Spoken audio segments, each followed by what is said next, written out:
Crystal is here. بچه من الان ببخشید چیز نیستم، تو تصویر نیستم واقعا، بخاطر که قیافم خیلی زشت بود و اصلا دوست نداشتم خودم بندازم تو ویدیو. ولی خب امروز اومدم میخوام آیپدم رو با هم دیگه باکس کنیم، جیغ بزنه. بعد مدت ها من بالاخره آیپدم رو گرفتم و بیاین اول یه سری مشخصات من در این رابطه آیپد بدم بهتون. ببین آیپد تو سال 2022 آیپد پرو، البته این چیزی که من دارم آیپد پروه، تو سال 2022 منتشر شد، یعنی رونمایی شد ازش و با من حالا این مدلی که من دارم آیپد پرو 11 اینچ M4 256 گیگابایته و مدل 2024 رنگ بلکش هم هست. بهتون بگم که چی شد من اینو گرفتم، داستانش چی بود. آقا من اولش اصلا میخواستم آیپد ایر بگیرم. اگه راجع به آیپد رو میخونین احتمالا بدونید، بخونید اگر میدونید بیخیال بدش کن. آیپد ایر میخواستم بگیرم، البته خب برای اینم که گرفتم با پول فادر مادره، ولی خب حالا بالاخره ما اومدیم.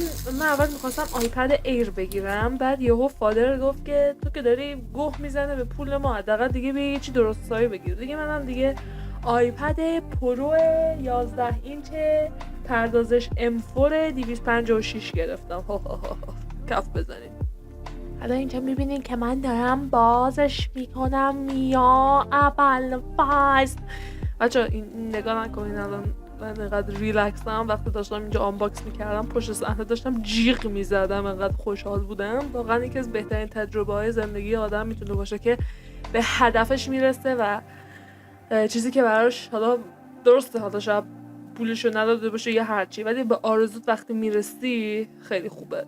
از یه طرف خوبه، از یه طرف بده که همچین چیزای کوچیکی که برای خارجی ها هیچ چیزی نیست برای تو آرزوه. فکر کنم این مدلی که من الان گرفتم مدل 2024 تو ایران نیست، ما الان انگلستانم و خب مدلی فکر کنم تا 2022 آیپد پرو فقط داخل ایران هست. این مدلی که من گرفتم 2024 طرحش هم روش کامل مشخصه. این طرح روی جعبهش برای این مدلی باشه اگه 2024 گرفتین که خب تو ایران نیست، ولی خب اگه خارج کشور خواستیم بگیرین مدل 2024 روی جعبهش برای این شکلی باشه. مدل 2022 اینیه که دارین تو تصویر میبینین.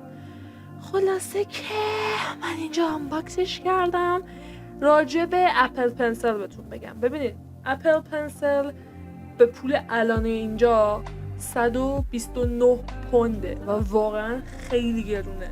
من خب البته که این آیپد من اینو گرفتم حدودا 1200 پوند فقط پول همین آیپد، 1300 یا 1200 نمیدونم، یه همچین حدودی قیمتی بود. ولی خب واقعا خدای 130 پوند بدی پول یه اپل پنسل خیلیه، واقعا یکم گرون در میاد. ولی خب اپل پنسلی که من قراره بگیرم تو ویدیو بعدی براتون میذارم کامل، گلاس و باکس و همه چیشو با هم دیگه تو ویدیو بعدی براتون میذارم. ولی خب اپل پنسل فیک میگیرم. آره مرسی که این ویدیو رو تماشا کردید. لایک و کامنت سابسکرایب و ویدیو دیگه خدا